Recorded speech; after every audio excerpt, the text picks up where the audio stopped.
वहाँ के जो प्रिंसिपल थे, जो टीचर्स थे, उन्होंने ये बोला कि हम एडमिशन नहीं दे सकते हैं क्योंकि इनकी हाइट छोटी है। हमारा स्कूल है, हाइट छोटी की वजह से एडमिशन हाँ नहीं जी, देंगे? हाँ जी, बिल्कुल। हाइट छोटी की वजह से मुझे स्कूल में एडमिशन नहीं दिया है। हिसार में ही? हाँ जी, हिसार में।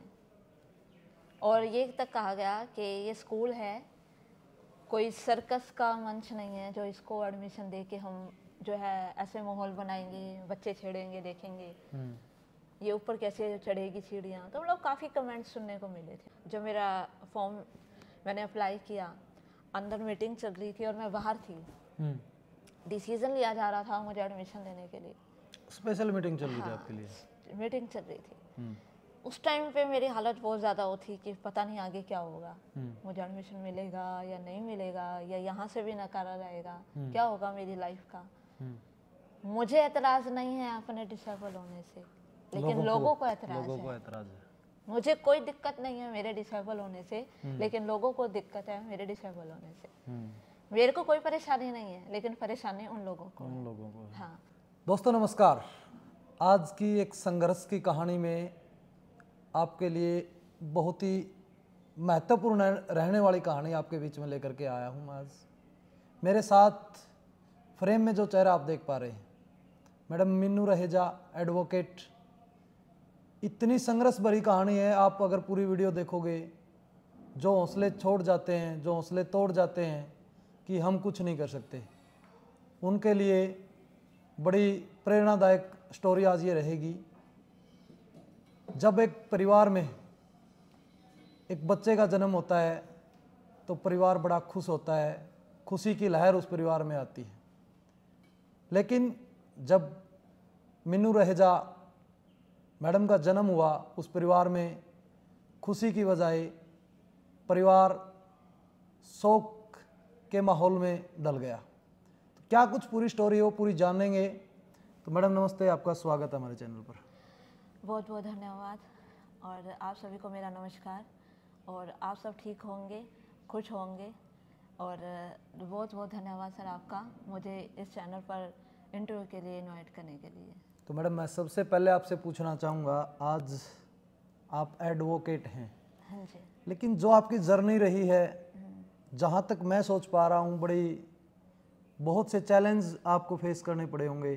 और आजकल के बच्चे हैं जो छोटी छोटी बातों पे जो है हौसला डाउन कर जाते हैं, अपना टारगेट को भूल करके पीछे हट जाते हैं। तो मैं शुरुआती दौर से जानना चाहता हूँ कि आपकी मैं सबसे पहले तो आपकी फैमिली के बारे में जानना चाहूँगा। जी, मेरी फैमिली में कुछ साल पहले मेरे माता पिता का देहांत हो चुका है जी। और मैं अपने भाई बहनों के साथ रहती हूँ जी। और मेरी कहानियाँ बहुत संघर्षपूर्ण है जी। मेरे परिवार में मेरे भाई बहन मुझसे बड़े हैं, मैं सबसे छोटी हूँ घर में, और सब नॉर्मल हैं, मैं ही डिसेबल हूँ।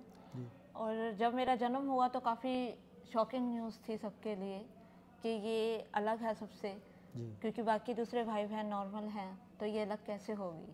माता पिता भी ठीक थे, भाई बहन भी ठीक थे, पूरे कहीं दूर दूर तक परिवार के अंदर मेरे जैसा और कोई नहीं था। तो काफ़ी शॉकिंग था, थोड़ा सा हैरान करने वाली चीज़ थी कि ये एक अलग किस्म की जो पहले कभी देखी ही नहीं है किसी ने। आपने देखा होगा कि शायद पूरे इंडिया में मेरी जैसी कोई डिसेबल जो लड़की है वो नहीं है। बिल्कुल। अब पहले मैं जानना चाहूँगा मैडम, अपनी हाइट बताएं एक बार आप। मेरी हाइट 2 फुट 9 इंच है। 2 फुट 9 इंच है। हाँ जी। तो अगर मैं बात करूँ, आप जिस तरह अभी आपने बताया कि भाई माता पिता का देहांत भी हो चुका है, हाँ जी। फिलहाल फिलहाल जो है आपकी सपोर्ट कौन कर रहा है, किस प्रकार से आप अपना जीवन यापन कर पा रहे हैं? मेरे ब्रदर मेरे साथ रहते हैं और सिस्टर हैं, उन्हीं के साथ मैं रहती हूँ। वो काफ़ी हेल्पफुल हैं, वो कभी एहसास ही नहीं उन्होंने मेरी फैमिली ने होने दिया कि मैं दूसरों से अलग हूँ। उल्टा मेरे परिवार में सबसे ज़्यादा जो लाड प्यार जो मिला वो मुझे सबसे ज़्यादा मिला दूसरों के अकॉर्डिंग। उन्होंने कभी एहसास नहीं होने दिया कि मैं अलग हूँ उनसे। जब आपका जन्म हुआ, परिवार में किस प्रकार का माहौल क्रिएट हुआ, कैसे परिवार वालों ने आपको एक्सेप्ट किया, कैसे क्या हुआ? परिवार वालों ने तो एक्सेप्ट किया, कुछ वो नहीं था माता पिता ने, क्योंकि देखो जिस घर में बच्चा होता है वो तो माता पिता तो एक्सेप्ट करते ही हैं, ऐसा कुछ नहीं था मेरे घर में। लेकिन कहीं ना कहीं एक हैरान करने वाली चीज़ थी क्योंकि ये मैंने जैसे पहले भी बताया कि ऐसा कहीं आपने नहीं देखा होगा, ना परिवार ने देखा कि ये काफ़ी अलग है, ये इसके हाथ पैर दूसरों से अलग है, हाइट इतनी छोटी है, आज देखते हो 2 फुट 9 इंच है, उस टाइम के अकॉर्डिंग आपने देखा होगा बहुत छोटी थी। तो मेरे परिवार के लिए नहीं, जो वहाँ स्टाफ था डॉक्टर्स का, उनके लिए भी काफ़ी शौक था कि ये अजीब सी है, मतलब ये कैसे इसकी ग्रोथ होगी, कैसे ये बड़ी होगी, मतलब और दूसरों के अकॉर्डिंग कैसे इसका जो लाइफ है ये कैसे चलेगी, कैसे ये चलेगी बैठेगी। तो मतलब उनको थोड़ा सा लगता था कि मतलब ये कुछ दिनों की मेहमान है कि हार्ट बीट कैसे चल रही है इसकी, मतलब नॉर्मल नहीं है दूसरों के अकॉर्डिंग। तो उनको ये लगता था कि 1 हफ्ते से ज़्यादा जो है ये नहीं जी पाएगी, ये डॉक्टरों ने ये कह दिया था। हाँ जी। तो उसके बाद जिस तरह आप थोड़े बड़े होते हो, स्कूल लाइफ की अगर मैं बात करूँ, कब आपने जाना स्टार्ट किया, कितनी एज में आपकी स्टडी स्टार्ट हुई? समथिंग एकदम इतना तो एग्जैक्ट मुझे याद नहीं है, लेकिन दूसरों बच्चों के अकॉर्डिंग, भाई बहनों के अकॉर्डिंग 4-5 साल लेट में स्कूल मैंने ज्वाइन किया था। घर पर ही रहती थी और जब मैं दूसरों को स्कूल जाते देखती थी तो मुझे भी होता कि मुझे भी स्कूल जाना है, मुझे भी पढ़ना है। तो फैमिली कहती कि नहीं आप घर पर ही पढ़ लो, बुक्स वगैरह मुझे घर पर ही दी जाती, आप फिर घर पे ही आराम से बैठ कर पढ़ लो, आपको स्कूल जाने की जरूरत नहीं है। उनके मन में होता था कि जब ये स्कूल में जाएगी तो पता नहीं वहाँ का माहौल कैसा होगा, इसको चिढ़ाएंगे, कुछ बोलेंगे तो ये पता नहीं कैसे रिएक्ट करेगी।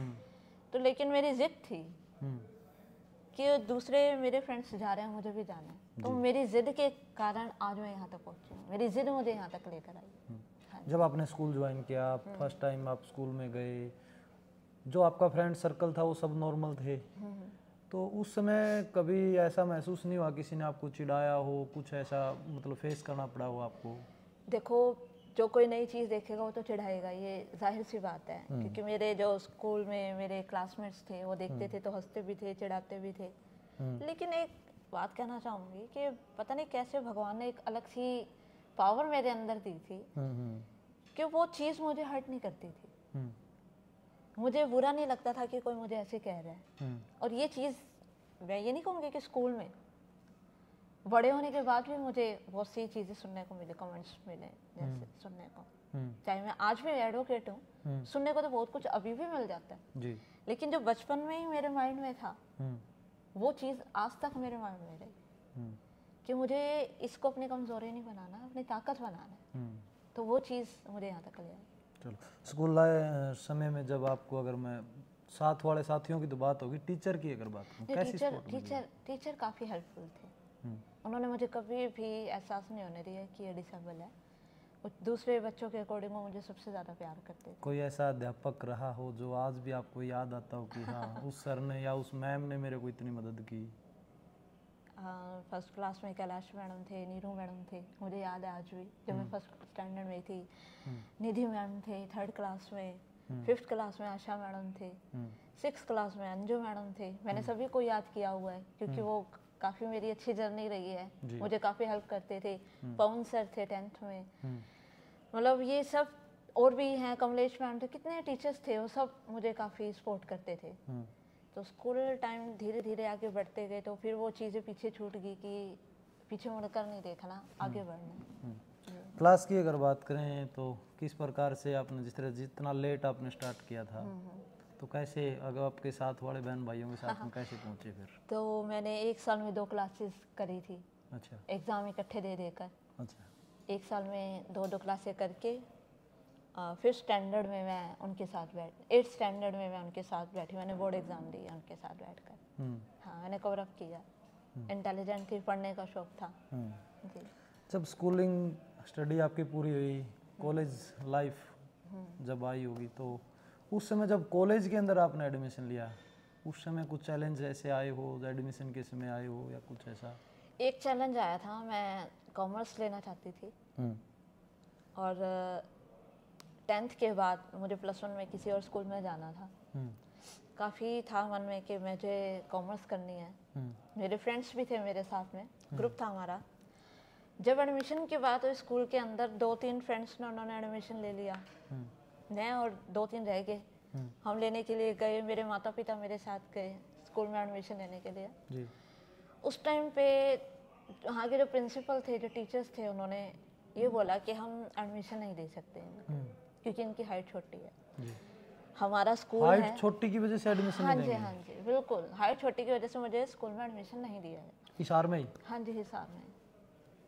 और ये तक कहा गया कि ये स्कूल है, कोई सर्कस का मंच नहीं है जो इसको एडमिशन दे के हम जो है ऐसे माहौल बनाएंगे, बच्चे छेड़ेंगे, देखेंगे ये ऊपर कैसे चढ़ेगी सीढ़ियाँ। तो मतलब काफ़ी कमेंट्स सुनने को मिले थे मुझे।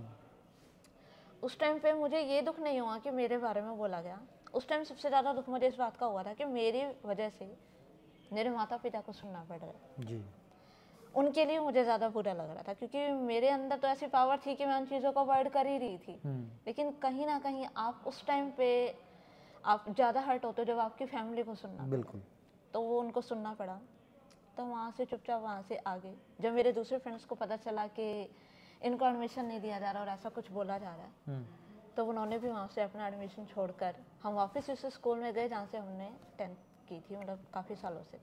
फिर मैंने आगे अपनी स्टडी कंटिन्यू की। उसके बाद फिर कॉलेज लाइफ स्टार्ट हुई। कभी स्कूल टाइम में आपने टॉप किया? हाँ, काफ़ी बार किया। मॉनिटर थी मैं क्लास में। अच्छा जी। हाँ जी। स्कूल टाइम में मॉनिटर थी मैं, फर्स्ट क्लास से ही पास होती आई हूँ। अच्छी स्टडी रही है और अच्छा लगता था स्टडी करना, यही था कि कुछ बनकर दिखाना है। हाँ जी। उसके बाद कॉलेज लाइफ की अगर हम बात करें? हाँ, कॉलेज लाइफ काफ़ी अच्छी रही, काफ़ी एंजॉय किया मैंने कॉलेज लाइफ में। कॉलेज लाइफ के अंदर कभी मन में एक डर था कि कहीं जैसे स्कूल में मुझे ठुकरा दिया गया, नकारा गया, कहीं कॉलेज वालों ने नकार दिया तो मैं कहाँ जाऊँगी। फिर भी मन में था कि कोई नहीं, प्राइवेट सेक्टर से कर लूँगी, प्राइवेटली जो है आगे ग्रेजुएशन करके कहीं ना कहीं अपना आगे बढ़ूँगी, लेकिन पीछे नहीं हटूँगी। तो एफसी कॉलेज में जब एडमिशन की बात आई, जब मेरा फॉर्म मैंने अप्लाई किया, अंदर मीटिंग चल रही थी और मैं बाहर थी, डिसीजन लिया जा रहा था मुझे एडमिशन लेने के लिए। स्पेशल मीटिंग चल रही थी आपके लिए? मीटिंग चल रही थी। उस टाइम पे मेरी हालत बहुत ज़्यादा वो थी कि पता नहीं आगे क्या होगा, मुझे एडमिशन मिलेगा या नहीं मिलेगा, या यहाँ से भी नकारा जाएगा, क्या होगा मेरी लाइफ का। मुझे एतराज़ नहीं है अपने डिसेबल होने से, लेकिन लोगों को एतराज़ है। मुझे कोई दिक्कत नहीं है मेरे डिसेबल होने से, लेकिन लोगों को दिक्कत है मेरे डिसेबल होने से। मेरे को कोई परेशानी नहीं है, लेकिन परेशानी उन लोगों को। हाँ, तो फिर भी मुझे मिला एडमिशन। बहुत खुश हुई जब एडमिशन मिला। फिर पीछे मुड़कर मैंने नहीं देखा। 3 साल बहुत अच्छे गए। म्यूज़िक में मैं बहुत अच्छी थी।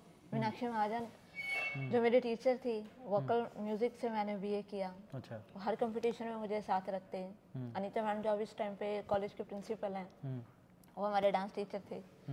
यूथ फेस्टिवल में मैंने काफ़ी नाम कमाया। डांस भी किया आपने? हाँ, हरियाणवी डांस। क्या बात जी। कोई सॉन्ग हरियाणवी सुना सकते हो तो 2 लाइन? तो सॉन्ग की कोई इतनी गुंजाइश ही नहीं है, क्योंकि हर टाइम प्रैक्टिस प्रैक्टिस प्रैक्टिस। थोड़ा तो याद होगा, कॉलेज टाइम भूला नहीं जाता कभी? कॉलेज टाइम भूला तो नहीं जाता, लेकिन गाने की अब प्रैक्टिस नहीं रही। अच्छा। हाँ, काफ़ी टाइम हो चुका उस चीज़ को छोड़े हुए। 2003 में मैंने अपनी ग्रेजुएशन कंप्लीट की थी। उसके बाद मैंने IAS ऑफिसर बनने का सपना देखा, जो पूरा नहीं हो पाया, टूट गया। वो भी हाइट छोटे होने की वजह से टूट गया। एडवोकेट बनने का सपना कब दिमाग में आया? कब आपने सपना लिया कि मेरे को एडवोकेट बनना है? मैं काफ़ी निराश हो चुकी थी, क्योंकि मैं IAS ऑफिसर बनना चाहती थी। और IAS ऑफिसर बनने का जब सपना टूटा तो मन में कुछ नहीं था कि आगे क्या करना है क्या नहीं करना। उसके बाद डिसीजन मेरी फैमिली ने लिया, मेरे माता पिता ने। वो चाहते थे कि मैं लॉ करूं, लोगों को इंसाफ दिलाऊं। पापा कहते थे कि मेरी बेटी हमेशा से आगे बढ़ी है, काफ़ी स्ट्रॉन्ग है, वो पीछे नहीं हटेगी। वो एक ऐसा प्रोफेशन उन्होंने चुना जो चारों तरफ मेरे चैलेंज ही चैलेंज है। आप IAS ऑफिसर बनते हो, आपको गाड़ी मिल जाती है, पावर मिल जाती है, सिक्योरिटी मिल जाती है, आप आराम से बैठकर काम कर रहे हो। बिल्कुल। थोड़ी बहुत भाग दौड़ करनी पड़ती है, लेकिन लॉ करने के बाद बहुत सी चीज़ें फेस करनी पड़ती हैं। अच्छे अच्छे वकीलों को करनी पड़ती है, सबको करना पड़ता है, क्योंकि काफ़ी स्ट्रगलफुल प्रोफेशन है ये। बिल्कुल। तो वो उन्होंने मेरे लिए चुना। पहले थोड़ा सा डर लगा जब मैं नई नई कोर्ट में आई, तो जज ऊपर बैठते हैं और मैं नीचे हूँ। मैंने बोला पापा बहुत मुश्किल होगी। पापा बोले मेरी बेटी बहुत स्ट्रॉन्ग है, डरेगी नहीं। फिर मैंने छोड़ दिया, कंटिन्यू नहीं की प्रैक्टिस। वजह क्या वजह रही? यही था कि मैं डर रही थी शायद, मतलब वहाँ आपका हौसला कहीं ना कहीं डाउन? हाँ थोड़ा सा, क्योंकि मैं मेरे हिसाब से तो कर सकती हूँ, लेकिन कहीं पर मुझे एक क्लाइंट के साथ जाना है। क्लाइंट के साथ जाने के बाद मुझे जजेस को बताना है, हर चीज़ करनी है, वो काफ़ी ऊपर है, मैं नीचे हूँ, वो थोड़ा सा मन में डर था। उसके बाद मैं LLM करने चली गई। LLM कंप्लीट करके आना तो यही था, जाना कहाँ था, क्योंकि लॉ की थी। उसके बाद दोबारा आई, मुझे आज भी याद है, मैं जब फर्स्ट टाइम आई थी, हमारे हिसार कोर्ट के उस टाइम पे जो जज साहब थे, डिस्ट्रिक्ट एंड सेशन जज कमल कांत सर, और उनके साथ में इंदुबाला जज थे। उन्होंने मुझे पहली बार देखा, और देखने के बाद उन्होंने मुझसे पूछा कि हमने आपको पहले कभी नहीं देखा। तो मैंने उनको बताया कि मैं डर गई थी, चली गई थी, और आज आई हूँ मैं काफ़ी टाइम के बाद। तब उन्होंने मुझे एक ही बात बोली कि आपको डरने की जरूरत नहीं है, हम सभी जजेस आपके साथ हैं, क्योंकि एडवोकेट्स तो मेरे साथ थे ही। बिल्कुल। डर तो एक कोर्ट रूम के अंदर का मेरे मन में था। बिल्कुल। जब उन्होंने मुझे ये बात बोली तो मेरा काफ़ी हौसला बढ़ गया। सभी जजेस ने मुझे बहुत सपोर्ट किया। जो इस टाइम पे अलका मलिक जज हैं, हमारे डिस्ट्रिक्ट एंड सेशन जज हैं, वो उस टाइम पे फैमिली कोर्ट में जज थे। मैडम ने काफ़ी हेल्प की मेरी, सभी जजेस ने। तो उनका जो मेरा हौसला बढ़ाना था, वो कहीं ना कहीं मेरी प्रैक्टिस की नींव को उन्होंने मजबूत किया। वहाँ से आपका डर दूर हुआ? हाँ, वहाँ से मेरा डर दूर हुआ। फिर मैंने पीछे मुड़कर नहीं देखा। उस टाइम से लेकर आज तक सभी एडवोकेट्स और सभी जजेस मेरे साथ रहे। कितने साल हो गए आपको इन साल? 2012 से मैं कंटिन्यू प्रैक्टिस में हूँ जी। हाँ जी। तो कैसा, अगर मैं बात करूँ, उसके बाद आपने जिस तरह सारी चीज़ शुरुआत कर दी, आपकी जर्नी भी आपने बता दी। अगर मैं इसमें इसी के बीच पूछना चाहूँ, जिस तरह आपका एडवोकेट का काम है तो आपका लिखाई का काम भी बहुत ज़्यादा रहता होगा। हाँ जी, मैं तो खुद लिखती हूँ। बहुत सी प्रिपरेशन करनी पड़ती है, वो सारा चीज़ आप कर लेते हो? मैं खुद ही करती हूँ। शुरुआत जब हुई थी, जब स्टडी की शुरुआत हुई थी, उस टाइम पे कितनी प्रॉब्लम इस चीज़ में आई थी या कोई दिक्कत नहीं आई? ना, कोई दिक्कत नहीं आई थी। दोनों हाथों से लिखती थी तो कोई दिक्कत नहीं आई थी, क्योंकि मेरी फैमिली ने मुझे काफ़ी सपोर्ट किया। वो मुझे प्रैक्टिस करवाते थे घर पर। मेरी फैमिली मेम्बर्स, मेरे सिबलिंग्स जो थे, वो काफ़ी हेल्पफुल थे। दोनों हाथों से लिखते हो? हाँ जी, दोनों हाथों से। अगर मैं बात करूं, बीच में आपने अपने फ्रेंड सर्कल का जिक्र किया। हाँ। एक फ्रेंड सर्कल, देखो ऐसे ऐसे फ्रेंड आपके रहे जिन्होंने आपके लिए स्कूल छोड़ दिया। हाँ। दूसरे स्कूल में आपके साथ आ गए। तो आपके निकनेम वगैरह कुछ, क्या नाम लेकर वो आपको पुकारते थे? निकनेम हर एक दोस्त का अपना एक निकनेम होता है।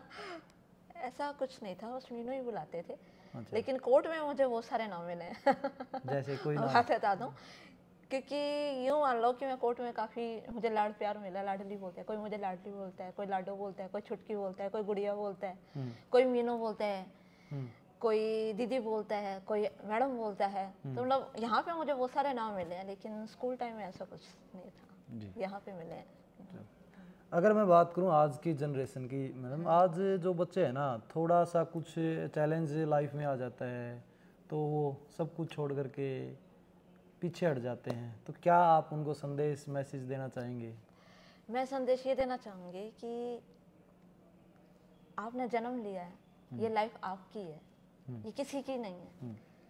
अगर आप ही हार मान जाओगे तो कैसे चलेगा? लाइफ दोबारा नहीं मिलती, ये एक ही बार मिली है, आगे का नहीं पता क्या होने वाला है। भगवान आपको खुशी भी देंगे, गम भी देंगे, ये आप पर डिपेंड करता है कि आप खुशी में तो खुश रहते हो, गम में आपको कैसे उस चैलेंज को एक्सेप्ट करना है और कैसे रहना है। आप पर डिपेंड करता है कि उस गम को आप खुशी में कैसे बदल सकते हो। अगर आप गम में ही डूबे रहोगे तो आपकी लाइफ जल्दी खत्म हो जाएगी। क्या होगा? आपकी लाइफ खत्म हो रही है, किसी और की नहीं हो रही है। आपके जाने के बाद किसको कोई फर्क नहीं पड़ेगा। मैंने काफ़ी ऐसे केसेस देखे हैं जो काफ़ी मायूस हो जाते हैं, उनको वो जैसे चैलेंज एक्सेप्ट कर लेते हैं, नहीं होता है, कंप्लीट नहीं होता उनका, तो वो इतने मायूस हो जाते हैं सुसाइड करने तक। मैंने ये केसेस काफ़ी देखे हैं। बिल्कुल भाई, कोई बात नहीं, सबके साथ होता है। लाइफ किसी की ईजी नहीं होती। मैं ये नहीं कहूँगी कि मेरी ईजी नहीं है, किसी की नहीं होती। लाइफ ईजी बनानी पड़ती है खुद को। अगर आपको एक नहीं मिला है कुछ, आप जो चाहते थे लाइफ के अंदर, आपके पास बहुत सारे ऑप्शन है, आप दूसरों को चूज कर लो, आप उसमें अपना करियर देखो, आप आगे बढ़ो। बिल्कुल। लेकिन ये नहीं है कि आप अपनी ज़िंदगी को ख़त्म कर लो। ज़िंदगी बार बार नहीं मिलती, एक ही बार मिलती है। आप अपने सिर्फ आंसुओं का नहीं, अपनी खुशी को, उन आंसुओं में खुशी को ढूंढने की कोशिश करो। एक लोग नारा देते हैं बेटी बचाओ बेटी पढ़ाओ, हाँ, और मैं इस चीज़ को एक्सेप्ट नहीं करता। मैं मानता हूँ कि लेडीज़ और बेटियाँ जितनी स्ट्रांग हो सकती शायद कोई नहीं हो सकता। तो जो बेटियाँ अपने आप को ये समझती हैं, आज भी बहुत सी पेरेंट्स ऐसे हैं, बहुत सी फैमिली ऐसी है जो बेटियों को बाहर निकालते समय झिझकते हैं, क्योंकि आज का समाज ऐसा है। बहुत से मुद्दे ऐसे हुए आपने देखे होंगे, बेटियों के साथ बहुत सी ऐसी घटनाएं आज होती है।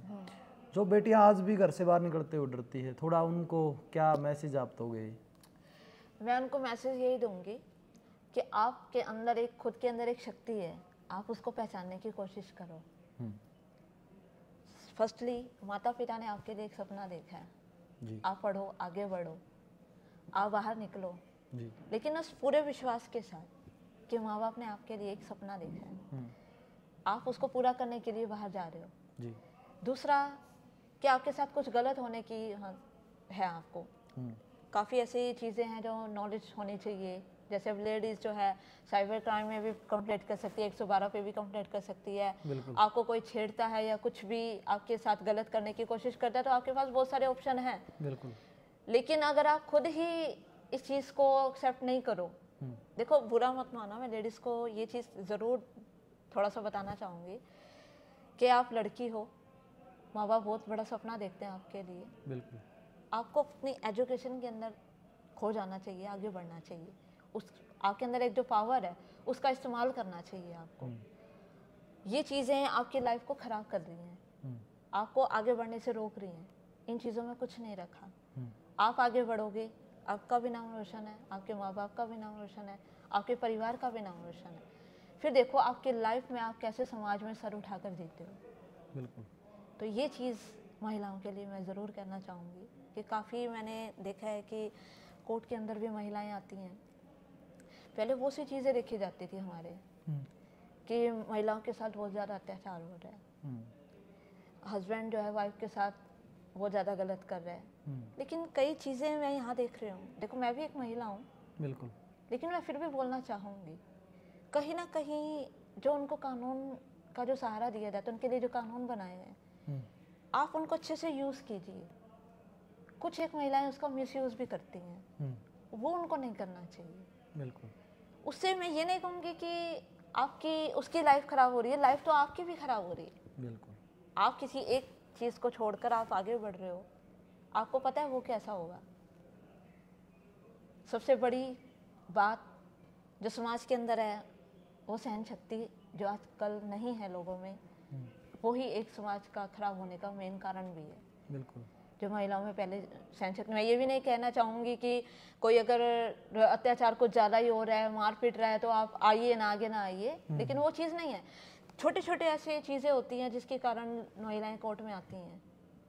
देखो मैं एक सीधी सी बात कहना चाहूँगी, जब हमारे माता पिता हमें डांटते हैं बाहर जाने से या कुछ करने से, या हमारा भाई डांटता है, तब हम उस चीज़ को एक्सेप्ट करते हैं।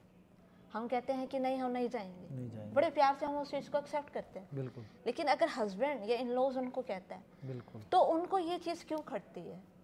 आप उनके अंदर अपने माता पिता को भी तो देखिए ना। जो बाउंडेशन थोड़ी सी अगर वहाँ लगाई गई है, अगर थोड़ी सी उधर लगा दी जाएगी, तो आप फैमिली कोर्ट में आने का क्यों सोचती हैं? अगर आप सोचेंगे अपने बच्चों के बारे में, अपने परिवार के बारे में, तो लाइफ आपकी ईजी है, आपको कोर्ट में आने की जरूरत नहीं है। बिल्कुल। तो ये चीज़ हो सकता है कुछ महिलाओं को मेरी बुरी भी लगे, लेकिन मैं एक अच्छा बताना चाह रही हूँ कि ये आपकी लाइफ ख़राब करती है।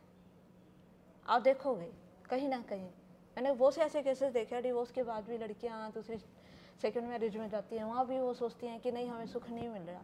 अरे आपका सुख आपके अंदर ही है, आपके परिवार में, आप ढूंढने की कोशिश तो करो। बिल्कुल सही बात है।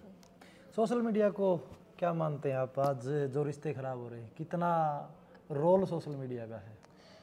देखो कुछ एक चीज़ें हैं सोशल मीडिया पर दिखाई जाती हैं, काफ़ी चीज़ें हैं जो नहीं दिखानी चाहिए मेरे हिसाब से।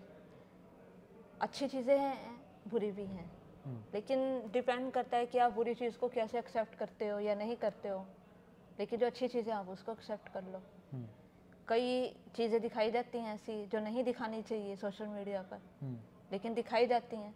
देखो उसके बारे में मैं तो नहीं कुछ कह सकती, लेकिन हमारे पर डिपेंड करता है, जो अच्छी चीज़ दिखाई जा रही है आप उसको एक्सेप्ट कर लो। ये हमारी खुद के ऊपर डिपेंड करता है कि हम उसको कैसे लेते हैं। जी। तो भाई इस स्टोरी से आप बहुत कुछ सीखने को मिलेगा। जो लोग कोई परिवार में पास पड़ोस में दिव्यांग बच्चा है, मैं बड़े खुले शब्दों में बोल रहा हूँ, उसको अपाहिज तक के शब्द बोलते कि अपाहिज है, क्या कर ले, अपाहिज नहीं है वो, आपकी सोच अपाहिज है। और आपकी सोच अपाहिज की वजह से ही वो बच्चा अपना हौसला डाउन कर जाता है। अगर आप उस बच्चे को आप सपोर्ट करो तो उसका नतीजा, मैडम मीनू आपके सामने एडवोकेट हैं, जो हाइट की अगर बात करें 2 फुट 9 इंच की हाइट है, जिन्होंने बहुत से समस्याओं का सामना किया अपनी लाइफ में, लेकिन कभी पीछे मुड़कर नहीं देखा। आपने इनकी स्टोरी में सुना, एडमिशन के समय भी इनके लिए स्पेशल मीटिंग हुई। यानी इनको उस चीज़ से प्रॉब्लम नहीं है, समाज को उससे प्रॉब्लम है। तो ऐसे समाज के अंदर आप लोगों को भी अपने अंदर सुधार करना चाहिए, तभी जा कर के ऐसे ऐसे चेहरे, ऐसी ऐसी प्रतिभाएं आपके सामने आएंगी। तो वीडियो आपको कैसी लगी कमेंट के माध्यम से ज़रूर बताएं। मैडम आपने समय दिया, आपका बहुत बहुत धन्यवाद। थैंक यू, बहुत बहुत धन्यवाद आपका।